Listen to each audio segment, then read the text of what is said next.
Hey, my name is Oliver Richardson, and I will be presenting today on the book of Deuteronomy. Deuteronomy is one of my favorite books in the Bible. It's a book that is often neglected because it's in the Old Testament, and for many Christians, the word "old" is means antiquated, um, out of touch, no longer applicable. And what I want to do in my presentation today is to briefly touch on the core message, the theme that we see in the book of Deuteronomy. This book is one of life, love, and remembrance. Just a cursory perusal of Deuteronomy reveals this life language all throughout its pages. The importance of loving God and loving your neighbor, and ultimately to remember that your redemption is not predicated upon your will or your strength or your ability, but solely on the mighty hand of God who reached back and redeemed you from Egyptian captivity or for us today from sin, right? The work of salvation is in and through Jesus. It's not something that man does on his own. So I have a lot to share with you this morning. I won't be able to exhaustively deal with some of these issues, but hopefully through this talk, it will create this spark of curiosity within you that will cause you to go back and reread Deuteronomy with fresh eyes, setting aside old paradigms, old traditions about how the Old Testament is out of date. Hopefully, you'll set those things aside and really read it with fresh eyes and to see the the love and the beauty of this book and how it presents God as this chief redeemer and who is full of love. That's my goal, and hopefully I'll be able to accomplish that for you all today. Overview of the book of Deuteronomy. These are some of the things that I'm going to be touching on. The first is the introduction. And we're going to be looking at attitudes about Deuteronomy, authorship, setting, keywords and themes. Secondly, a brief analysis of Deuteronomy 5:6 and its repetition throughout the book. We see this echoed in Exodus 19:5-6, and Deuteronomy 26:17 and 18, 27:9, 28:9, 29:12, and several other passages as well. And lastly, I briefly want to talk about the Deuteronomic formula for Israel and principally for Christians, which is found in Deuteronomy 31:9-14. And we're going to connect that to pastoral concerns and prophetic teaching.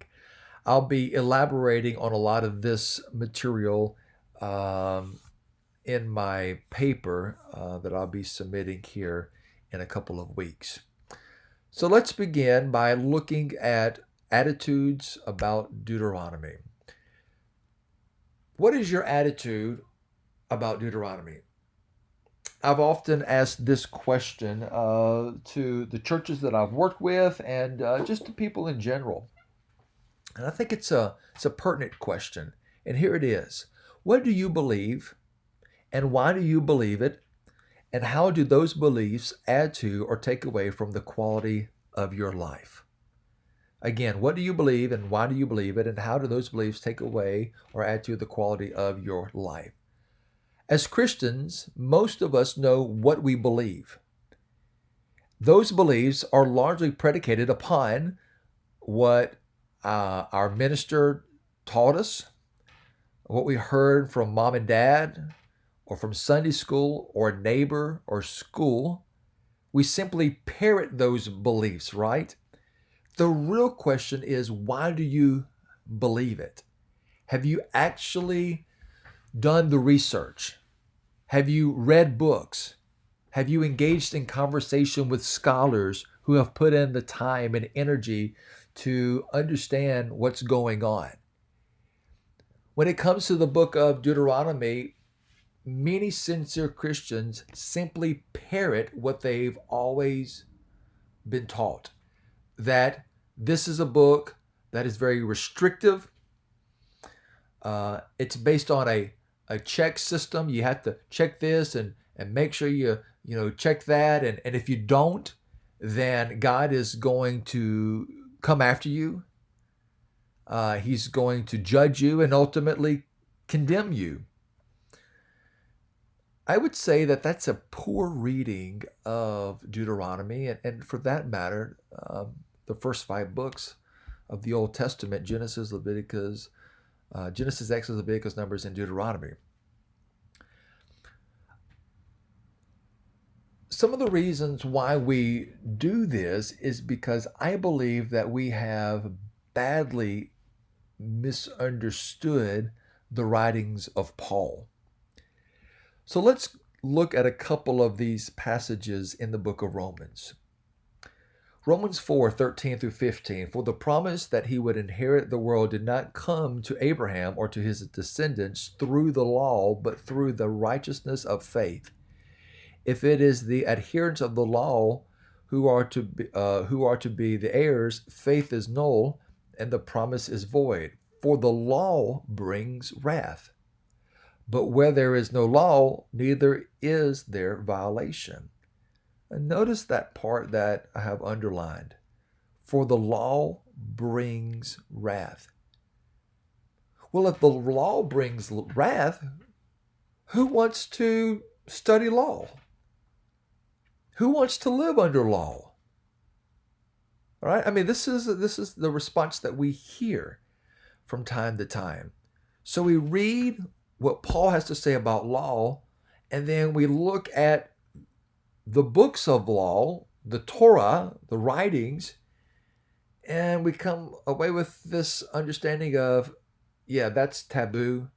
I don't want to have anything to do with it. I will park my Christianity in the New Testament, Matthew through Revelation, because it's safer. There's joy in the New Testament. There's forgiveness in the New Testament. My friends, I think this is a really, as I said earlier, a poor or at least limited reading of the book of Deuteronomy. Romans 7:8-9. What then should we say? That the law is sin? By no means. Yet if it had not been for the law, I would not have known sin. I would not have known what it is to covet if the law had not said, you shall not covet. But sin, season and opportunity in the commandment produced in me all kinds of covetousness. Apart from the law, sin lies dead. And here, it's a little easier to deal with. Romans 4 is tough. Romans 7, okay, maybe there's a purpose. Maybe there's a purpose to the law. By no means, yet if it had not been for the law, I would not have known sin. So it's easier to handle, but it's still what we'd say. It's still not grace, right? It's still not what we read about in some of the other New Testament letters about justification through faith and all of that. So this is where a lot of this negativity about the law comes from.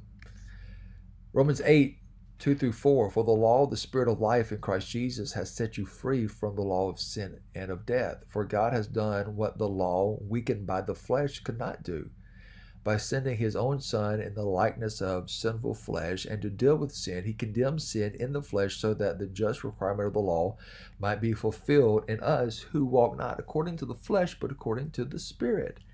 Again, for God has done what the law was weakened by the flesh could not do.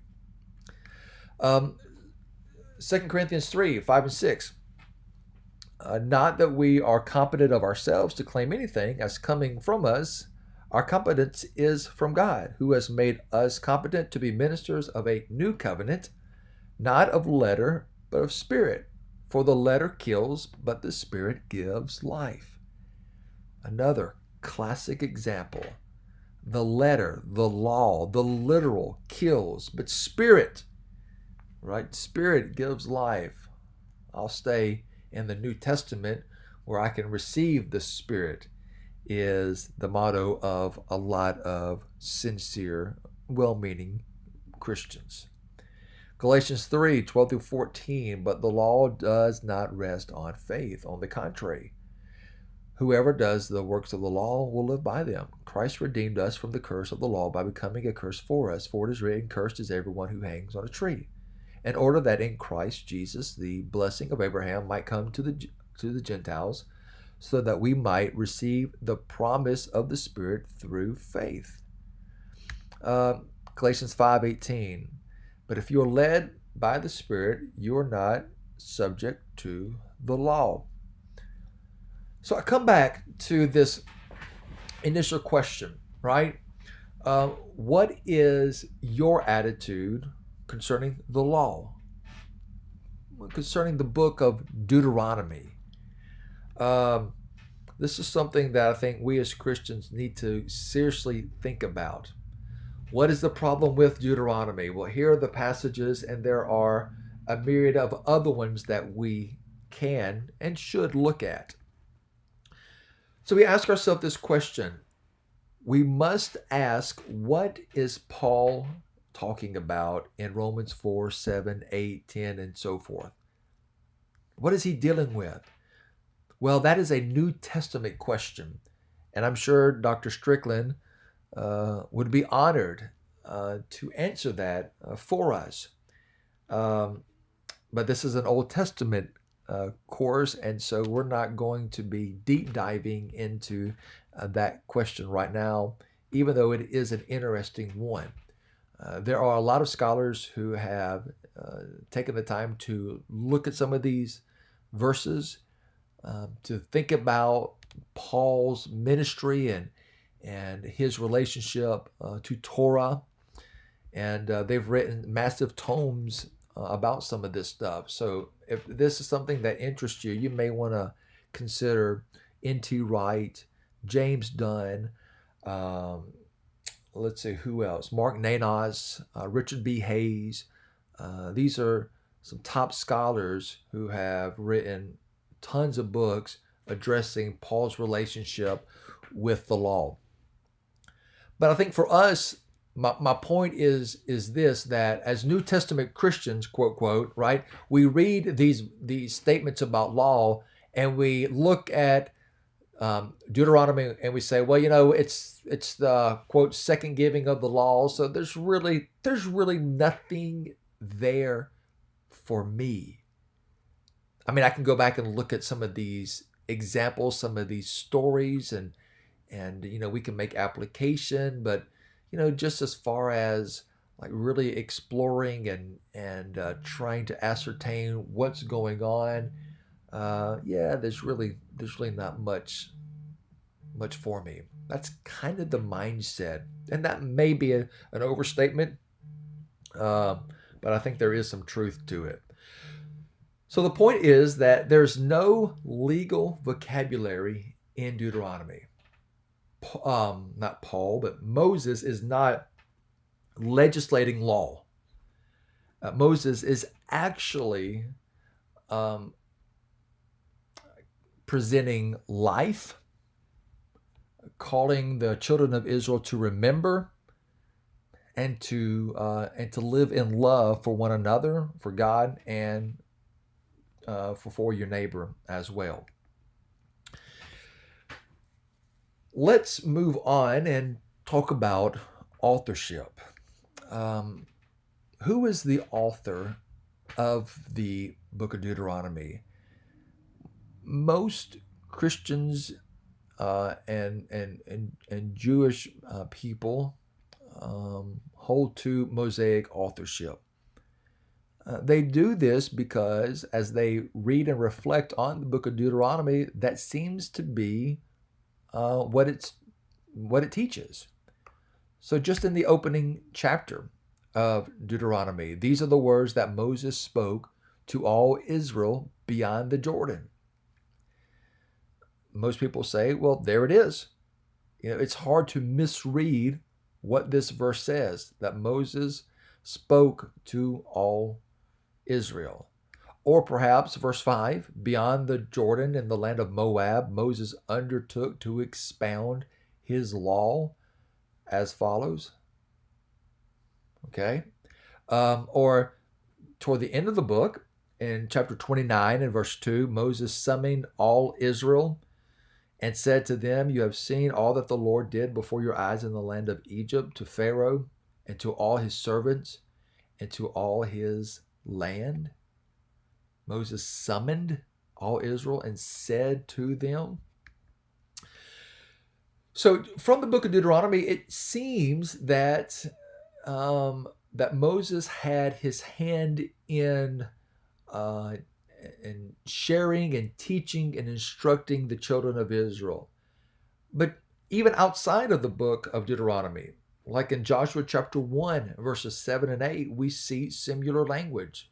Only be strong and very courageous. Be careful to act in accordance with all the law that my servant Moses commanded you. Do not turn from it to the right hand or to the left, so that you may be successful wherever you go. This book of the law shall not depart out of your mouth. You shall meditate on it day and night, so that you may be careful to act in accordance with all that is written in it. For then you shall make your way prosperous, and then you shall be successful. This seems to indicate that Moses wrote the law, right? 2 Kings 14 and 6. But he did not put to death the children of the murderers according to what is written in the book of the law of Moses, where the Lord commanded, the parents shall not be put to death for the children, or the children put to death for the parents, but all shall be put to death for their own sins. So the reason I'm looking at these verses is because I want to be fair to those who hold to an exclusive Mosaic authorship. There's reason for holding to that position from their perspective. The text seems to indicate this. Even in the New Testament, he said to them, "It was because you were so hard-hearted that Moses allowed you to divorce your wives. But from the beginning, it was not so." Of course, he's alluding to Deuteronomy chapter 24. And really the one that everyone goes to is John 7:19. "Did not Moses give you the law? Yet none of you keeps the law. Why are you looking for an opportunity to kill me?" So if we were to just look at these verses of Scripture, the consensus is, yes, Moses is the author. However, as Dr. Strickland pointed out in his lecture, there is evidence of a later editor. And Deuteronomy 34:6 says he was buried in a valley in the land of Moab, opposite Beth Peor, but no one knows his burial place to this day. And as Dr. Strickland pointed out, it's very difficult to write about your own death and your burial place. It's just an oddity. Doesn't make sense rationally. And then in verse number 10 of chapter 34, "Never since has there arisen a prophet in Israel like Moses, whose the Lord knew face to face." So this verse seems to indicate that if this person was looking back, never since has there arisen a prophet in Israel like Moses. So again, this causes us to pause and to maybe think deeper about the Mosaic authorship. And scholars have been doing that, for years. asking the difficult questions, and then coming to a particular answer, and then going back and re-questioning that.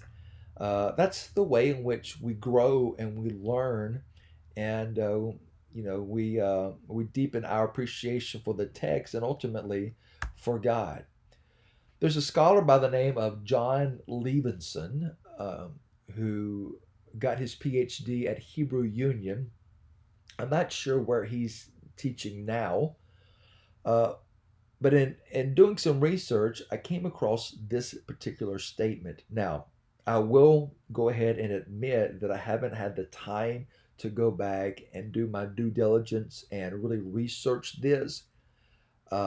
It's something that I'm going to do, but um, I I do believe John Levinson. I've read a lot of his books, and he's a man of great um, integrity, a great character, not above reproach. So he could be wrong, but uh, this statement here is really interesting. He said that it wasn't uncommon in the ancient world for the main character or characters of a story to be considered the author of it. It wasn't uncommon in the ancient world for the main character of a story to be considered the author of it. And who is the main character in the book of Deuteronomy? Um, for that matter, the book of Exodus. Uh, yeah, it's Moses, right?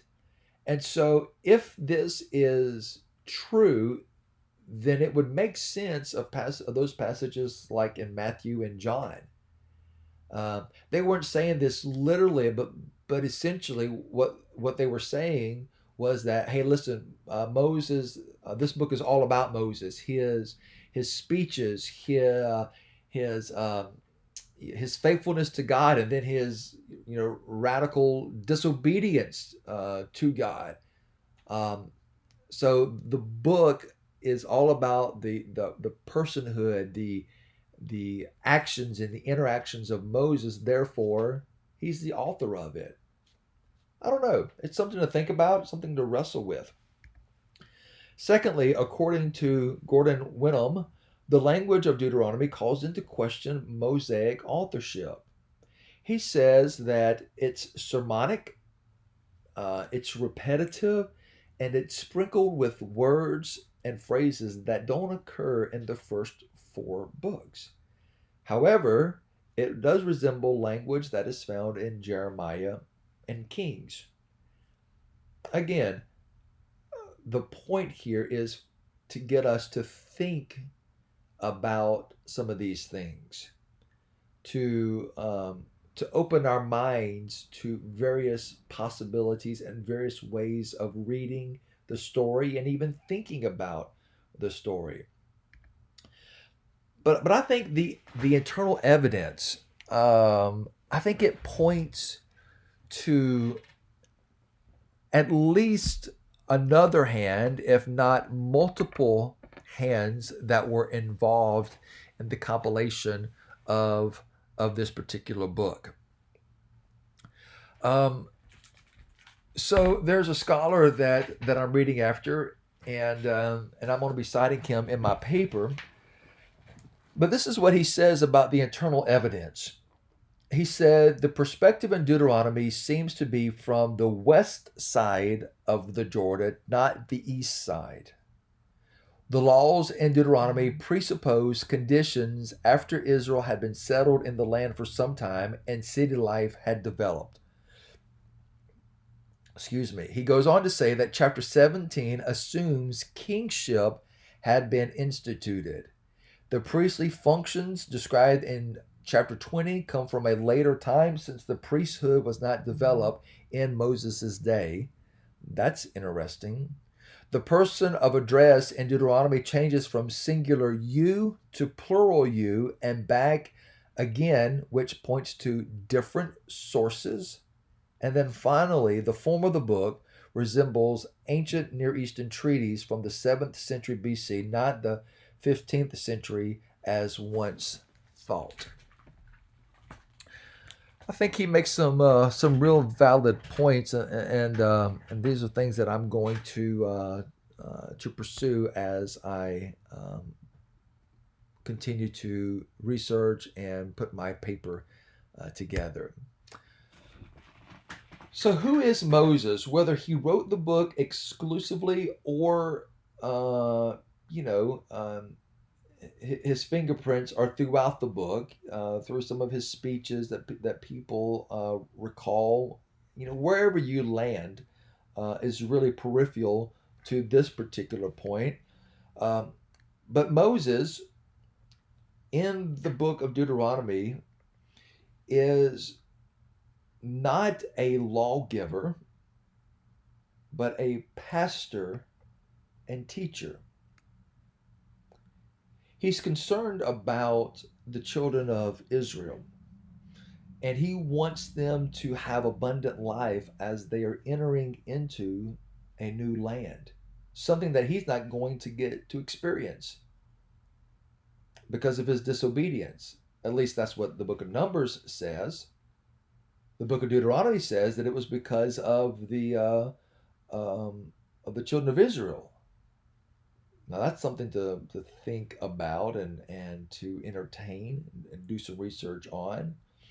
But be that as it may, Moses isn't going to go into the land, and so he's wanting to teach, to counsel, to share, to instruct this second generation. Moses was a prophetic pastor teacher. Now, this idea of being prophetic, um, you can think of prophecy or being a prophet in one of two ways. Number one is that you are um, proclaiming something that's going to happen in the future, right? You're bringing truth to the present. If you do this, or if you don't do this, then this is what's going to happen. So it's a future telling, so to speak. Secondly, a prophet is someone who simply preaches or proclaims. And I think this is the role of Moses in Deuteronomy. He is proclaiming the good news of God, the sayings of God, in order for them to live abundant lives in the land that is flowing with milk and honey. So he is a prophet, and we can look at Deuteronomy 18:18. I will raise up for them a prophet like you from among their own people. I will put my words in the mouth of the prophet, who shall speak to them everything I command. And of course, Deuteronomy 34:10 through 12. I won't read all this, but never since has there arisen a prophet in Israel like Moses. So Moses is a pastor, a teacher, one who is full of compassion.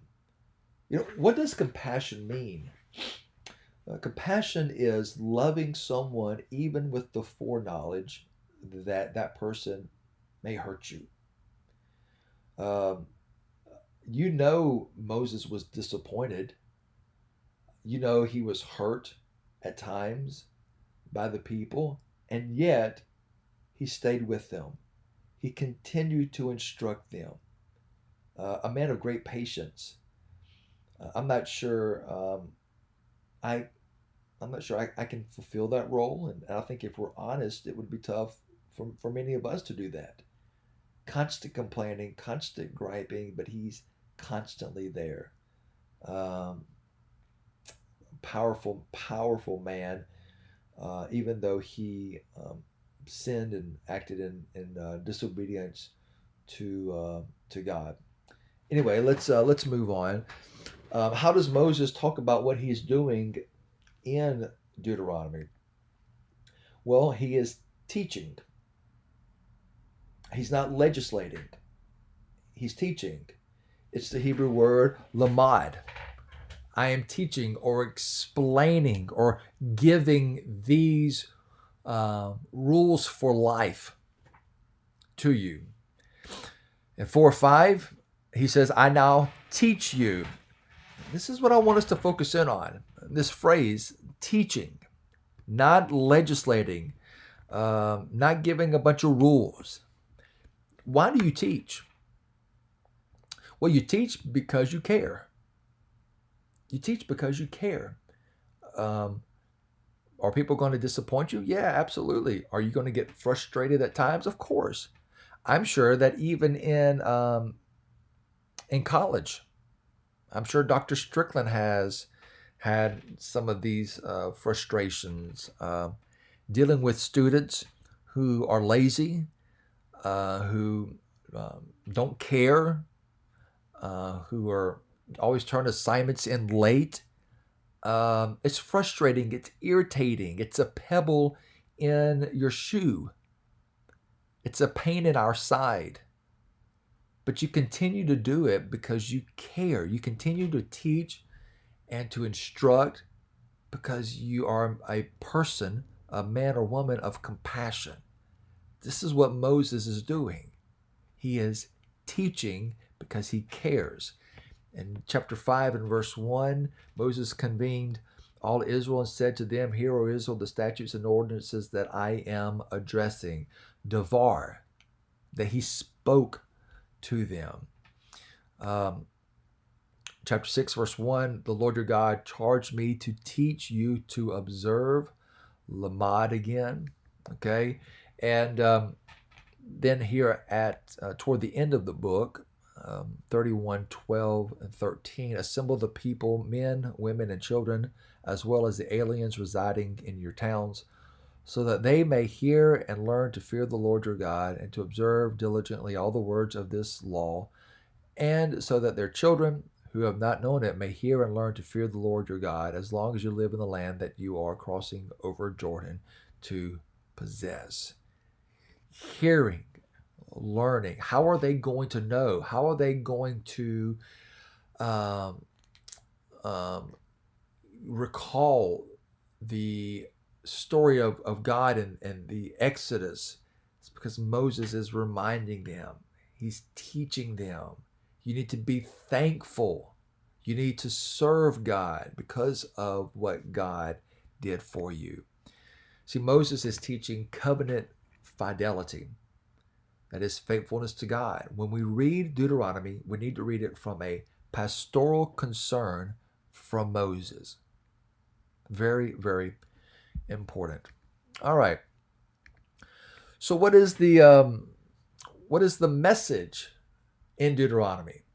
Well, the author, Moses, is promoting life. He tells them, listen, you've been enslaved. You've been bullied by Pharaoh. You've been marginalized, isolated, abused. And now God is going to lead you to this place where you can have abundant life. Excuse me. So in chapter 4, verse 1, so now Israel, give heed to the statutes and ordinances that I am teaching you to observe, so that you may live to enter and occupy the land that the Lord your God, that the Lord, the God of your ancestors, is giving you. Chapter 5, verse 33. I'm just going to look at the part that I underlined. So that you may live and that it may go well with you, and that you may live long in the land that you are going to possess. That you may live long, not just live, but you may have a long and prosperous life. And chapter 30, loving the Lord your God, obeying him and holding fast to him, for that means life to you and length of days, so that you may live in the land that the Lord swore to give to your ancestors, to Abraham, to Isaac, and to Jacob. And that's a key point there that we're briefly going to touch on. And then verse 47 of chapter 32, this is no trifling matter for you, but rather your very life. Through it you may live long in the land that you are crossing over the Jordan to possess. So, thematically, what's the book of Deuteronomy about? Laws, regulations. I keep bringing that up because it's important that we recognize that Deuteronomy is not about these things.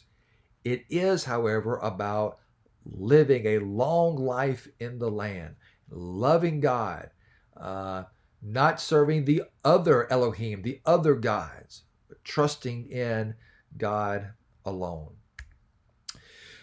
So in Deuteronomy, there are three long speeches. The first is an introductory speech, chapter 1, 1 through 4:43, which gives the location of where the Israelites are and where they are going. Secondly is chapter 4:44 through 28:6. This is the historical view. And we see this all throughout Deuteronomy. The author is always trying to get the children to remember, to think about God and his mighty hand of deliverance. Just about every time you turn the page, you're going to see uh, something similar to that statement. Love the Lord your God, for he delivered you. Don't serve other gods. Remember the mighty hand of God who delivered you. It's all throughout the book. And then the third speech is chapter 29 through 30. And this is the responsibility of the community. And it's very simple, loving God and loving others. It's simple in in presenting it, right? This is what you're supposed to do. It's like in Matthew 22, where Jesus said, "Love the Lord your God with all your heart, soul, mind, and strength, and love your neighbor as yourself." Oh, it's easy to say. It's easy to present that, uh, but how good of a job do we do in practicing it? Yeah, it's something that I think we all struggle with. We desire it, but the proclivities to the flesh at times are strong and cause us to take our eyes off of God. It happens to all of us. Happened with Moses. Happened with the children of Israel. And as long as life continues, it's going to be a battle. So three long speeches in Deuteronomy. Now, the title of the book, the Greek name, we see that it's called the second giving of the law, Deuteronomic, if I'm pronouncing that correctly. And this is from chapter 17, 18, chapter 17, verse 18. Which he has taken the throne of his kingdom, he shall have a copy of this law written for him in the presence of the Levitical priest. Um, there's nothing inherently wrong with calling the book of Deuteronomy the second giving of the law, as long as we can maybe nuance that a little bit, explain the message of what's going on. We want to be careful that people don't think of Deuteronomy as um, this restrictive code of laws that must be adhered to or else. That's not its message. The Hebrew, Elaha Devarim, these are the words, and that's taken from chapter 1 and verse 1. These are the words that Moses spoke to all Israel beyond the Jordan in the wilderness. And again, these words are words of life and prosperity because of God's love for them.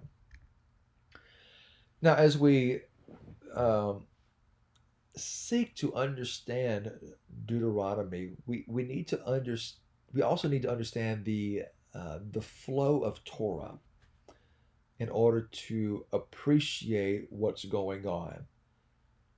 So, in order to do that, I want to take us back to some of these books and some of the key themes.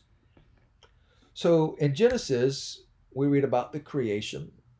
God created man and woman, placed them in the garden, and they were in communion with God.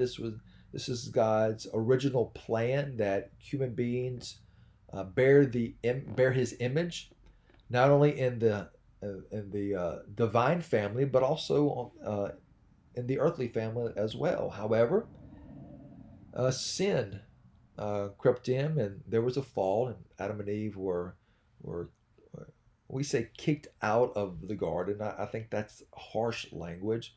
I think that whenever they left the garden, it was a display of God's mercy and grace because of the other tree that, and if they ate of that tree, they would be in a perpetual state of separation or alienation from God. Uh, but be that as it may, we see that there's the fall, and then we continue the story to the flood, and we are introduced to these giants called Nephilim. And by the way, the descendants of the Nephilim are found in the book of Deuteronomy. So you have the Anakim, the Raphaim, and as the children of Israel are going to the land flowing with milk and honey, they encounter these giants, and God is going to help them destroy them, not killing everyone, but only the giants, the descendants of the Nephilim, and those who have pledged allegiance to them. So then you have the Tower of Babel, in which God divided the nations. Again, this is what we read in Deuteronomy 32, 8 and 9, Psalm 82, Psalm 89, several other passages of Scripture.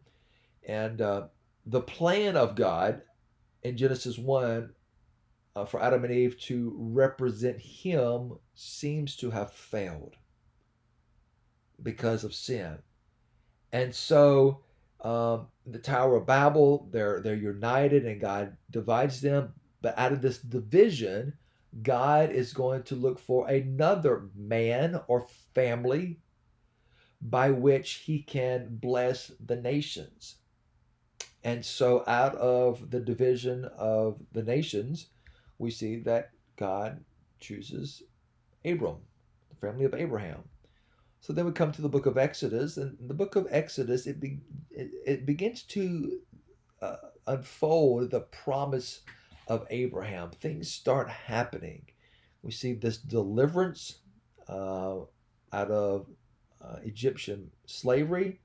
We see the giving of the words, or what many people say the law, the Ten Commandments, right? And then in the book of Leviticus, we are introduced to the laws of worship, specifically Leviticus chapter 10. And for those of us who are part of the churches of Christ, this is one of the verses that, in my opinion, gets taken out of context. We have Nadab and Abihu, and they die because they offered strange worship.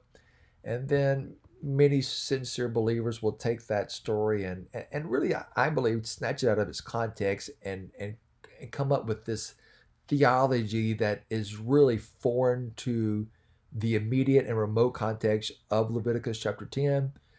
But anyway, they end up dying. But the question that I often ask is, what about Aaron's other two sons, Ithamar and Eleazar, who also disobeyed God, and yet they weren't killed? So disobedience happened with all four, yet two were killed and two were spared. I think this has something to do with the posture of one's heart. I think it has something to do with rebellion, and I believe that this is in some way tied to the first generation of the Israelites who had this rebellious heart, and therefore they weren't allowed to enter into the land. I think there's a parallel there, and in time I want to go back and really zero in on some of that and see if I can pull it together.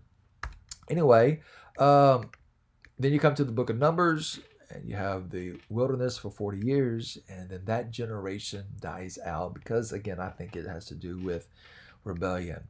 So you have Deuteronomy, and in Deuteronomy you have the next generation. They're about to enter the land, and Moses is going to give them the law, give them the words that is going to provide life. Not words to condemn, but words for living a long life in the land. The key words or themes in the book of Deuteronomy, one of the themes is the word remember. So in chapter 1, verses 30 through 33, it says, "The Lord your God who goes before you is the one who will fight for you, just as he did for you in Egypt before your very eyes. In the wilderness, where you saw how the Lord your God carried you just as one carries a child all the way that you traveled until you reached the place. But in spite of this, you have no trust in the Lord your God who goes before you on the way to seek out a place for you to camp in fire by night and in the cloud by day to show you the route you should take." So here we see that, the author is reminding them that, hey, listen, God set up your GPS. He's a fire by night. He's a cloud in the day. He goes before you. Remember this. You're the young generation. You're the new generation. Yeah, you're fearful. You're worried. You're like small in comparison to these other nations. But remember, God is not one to forsake you. He's always been there for you. Remember this. And chapter 7 and verse 18, "Don't be afraid of them. Just remember what the Lord your God did to Pharaoh and to Egypt." Again, remember. And chapter 8 and verse 11, "Take care that you don't forget the Lord your God by failing to keep his commandment, his ordinances, and his statutes, which I'm commanding you today." Chapter 20 and verse number 1, "When you go out to war against your enemies, and see horses and chariots, an army larger than your own, you shall not be afraid of them. Why? For the Lord your God is with you. Remember, he brought you up from the land of Egypt." That's comforting words.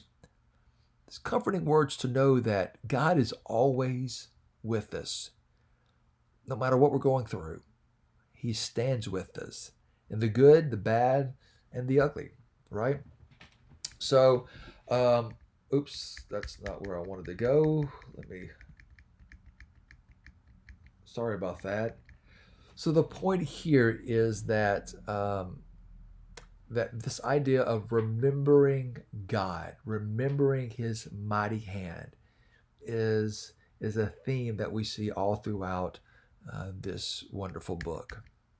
So a brief analysis of Deuteronomy 5 and 6. "I am the Lord your God who brought you out of the land of Egypt, out of the house of slavery. You shall have no other Elohim or gods before me." This verse it is really a verse that brings the whole story together, the Exodus story, and even reaches all the way back to the book of Genesis. So when you look at Exodus chapter 19 and verses 5 and 6, it says, "Now therefore, if you obey my voice and keep my covenant, you shall be my treasured possession out of all the peoples." Remember in Deuteronomy 14 and verse 1, and this is a paraphrase, but it said that God chose Israel not because of their strength or because of their size or for any reason. He chose them because of his desire, right? It wasn't because of something that they did or because of how great they were. "Indeed, the whole earth is mine, but you shall be for me a priestly kingdom and a holy nation." These are the words that you speak to the Israelites. So a treasured possession out of all the peoples, a priestly kingdom, a holy nation. So Exodus 19 is really an echo of Genesis 15. When God chose Abram, and then in Genesis chapter 15, he tells him to come out and look up at the stars of heaven and see if you can count them. Of course, you can't.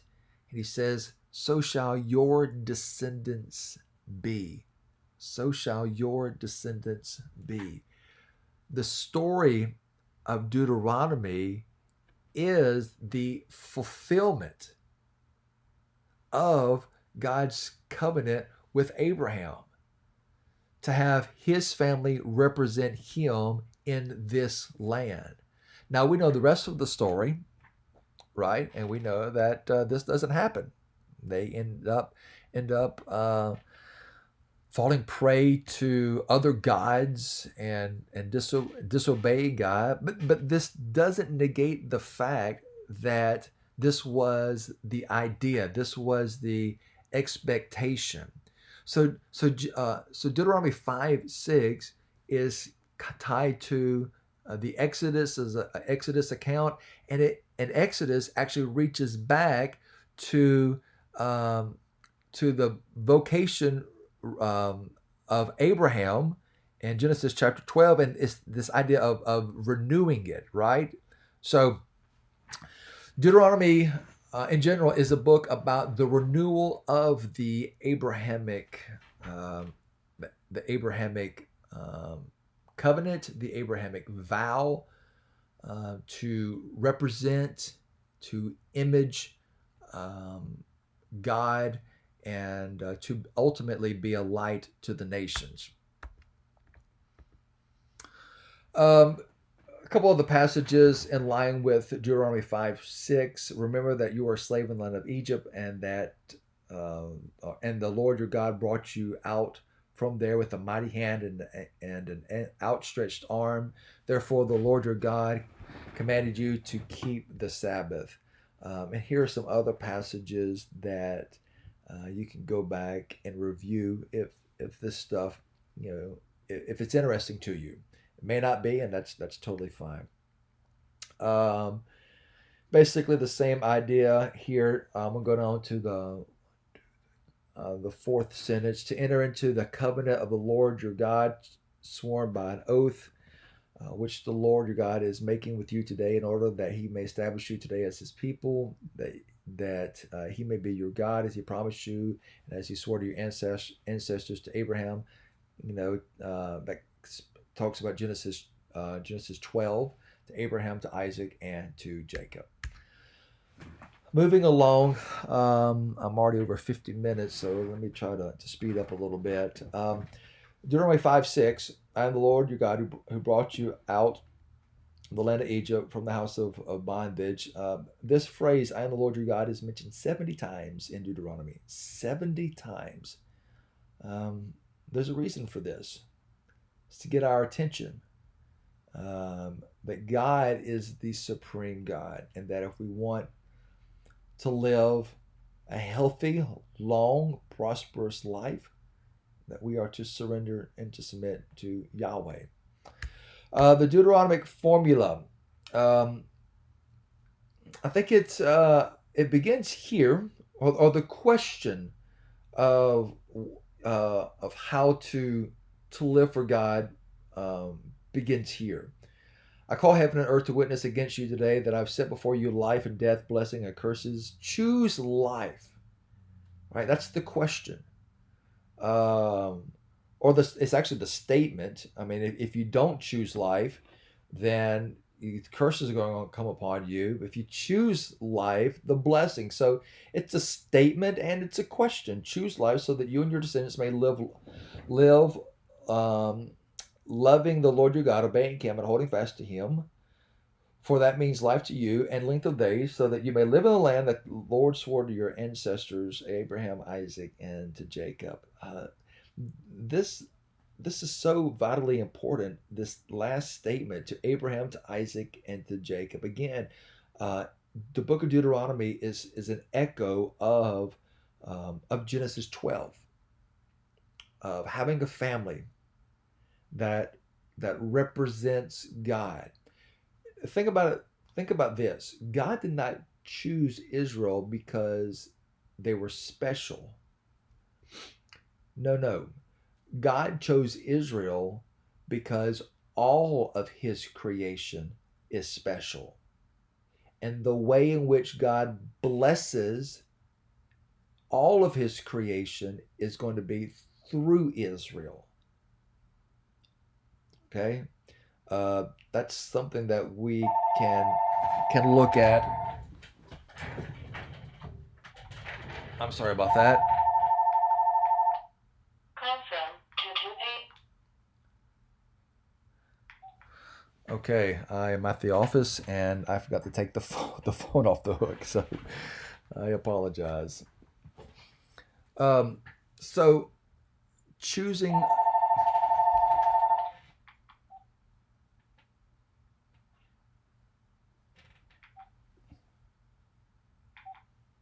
All right, I think I got it taken care of now. So choosing life, that's what he's talking about. So what does that mean to choose life? Well, this is the formula. He says, read that they may hear, read that they may learn, that they may fear, that they may obey, and that they may live. And this is what we read about in Deuteronomy 31, 9 through 13. Then Moses wrote down this law and gave it to the priests, the sons of Levi, who carried the ark of the covenant of the Lord, and to all the elders of Israel. Moses commanded them every seventh year, the scheduled year of remission, during the festival of booths, when all Israel comes to appear before the Lord your God at the place that he will choose, you shall read this law before all Israel in their hearing. Assemble the people, men, women, and children, as well as the aliens residing in your town, so that they may hear, learn to fear the Lord your God, and to observe diligently all the words of this law, so that their children who have not known it may hear and learn to fear the Lord your God as long as you live in the land that you are crossing over the Jordan. What is the Deuteronomic formula for life? It is so that they may hear, learn, fear, obey, and live. The story of the covenant in Deuteronomy 27 through 30 is the expansion of the original command in Genesis 1:27. And that is, so God created humankind in his image. In the image of God, he created them. Male and female, he created them. Um, I will say that this summarizes the book of Deuteronomy. For God to have a family that bears his image so that ultimately all of his creation can come to know him. Deuteronomy is prophetic preaching at its finest, and its message is that we will read it, that we will hear it, that we will learn it, that we will fear, that we'll keep, and ultimately that we will live. I hope this has been helpful and insightful. I know I said a lot.